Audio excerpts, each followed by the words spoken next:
The man who answered the phone introduced himself as Wallace Hollins, a state attorney. His voice was calm and efficient, like someone who'd spent his entire life reading fine print and catching things other people missed. She simply read the trust language aloud, then paused. "The girl's been homeless. We want to know what we can do." May explained the situation in plain terms. She didn't raise her voice.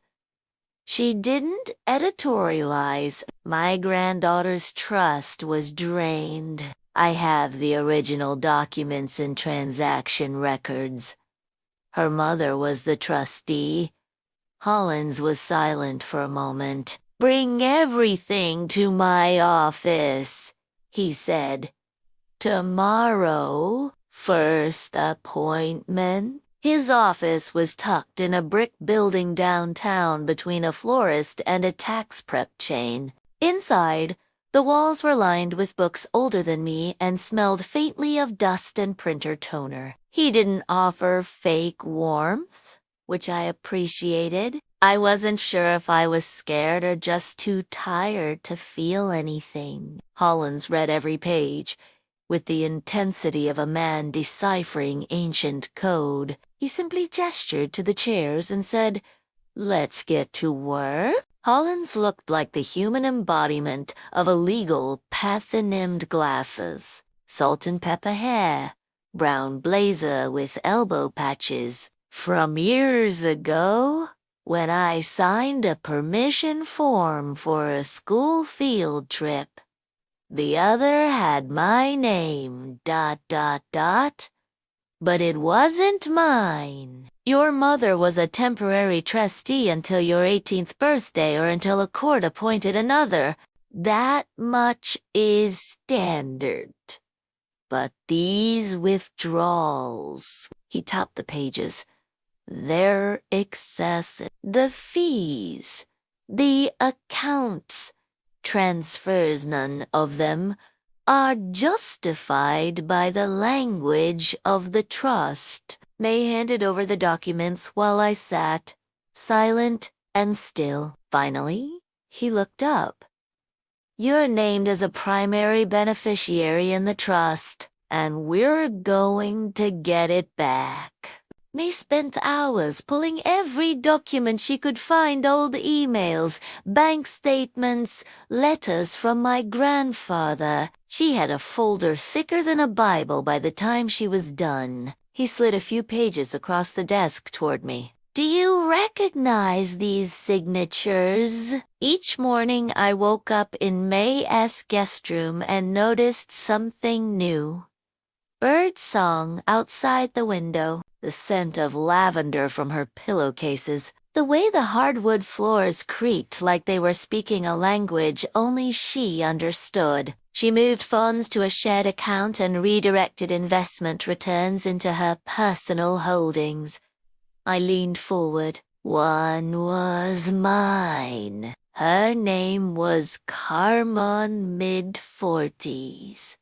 Strong hands, sharp wit." She didn't flinch when I told her I'd been homeless. She didn't offer pity, just guidance, vitamins, and steady encouragement. "It won't hold, but it means they're scared." That she'd twist the story until I was the villain. She'd done it my whole life. Why not now?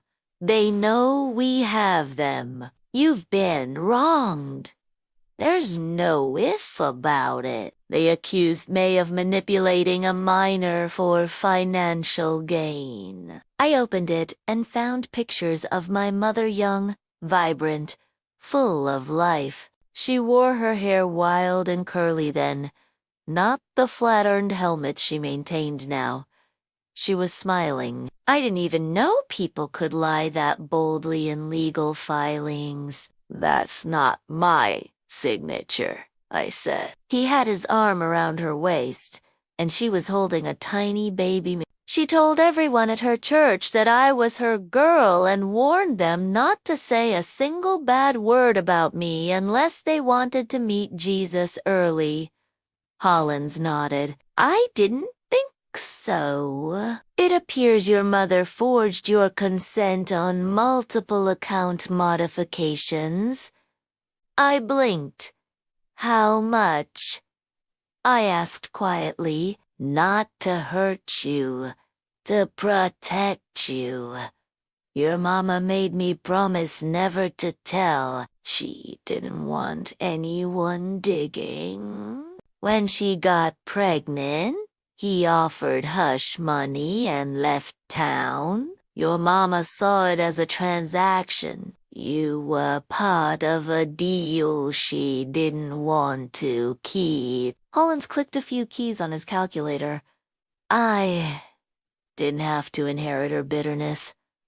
I could break it. I was the living receipt of her worst mistake. Over 700,000. Conservatively. May let out a breath. Like she'd been punched. I felt numb. I didn't even know I had anything. I whispered. I sat on the porch with a blanket and stared at the stars, wondering how people could carry so much hate for something they created. You do, Hollins said. The next few weeks moved like a blur. Hollins filed a civil suit against Stephanie, requesting a freeze on her assets, an immediate restitution of the trust balance. Meanwhile, I started to feel present again, and the baby grew. I started seeing a nurse midwife who worked with the local clinic. May drove me to every appointment. She painted the nursery in pale green and bought a second-hand crib off Facebook Marketplace. Then the letter came. Stephanie's lawyer responded to the civil claim with a countersuit. Defamation, harassment, emotional distress.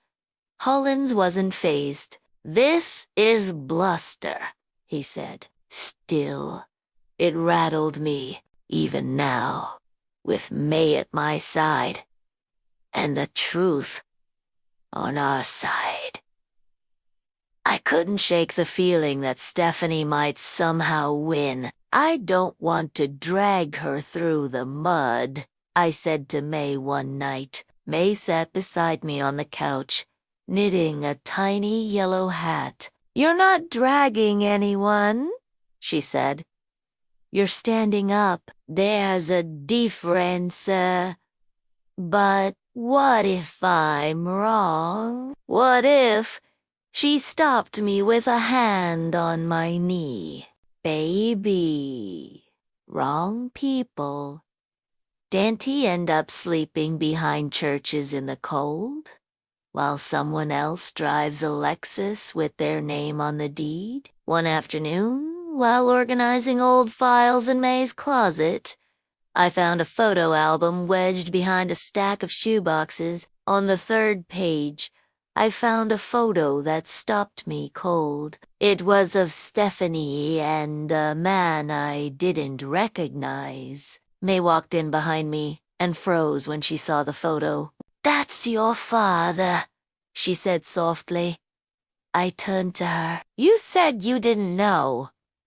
I lied, she admitted. Why? May sat on the edge of the bed. Because your daddy was married, had another family. Stephanie was his student. It turned into something else. It hit me all at once. Why she hated me.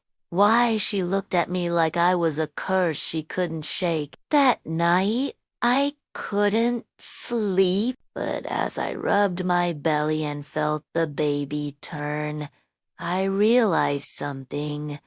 That chain stopped with me. May stepped out and handed me a cup of tea. I think you're going to be a hell of a mother, she said. I just want to be different. You already are.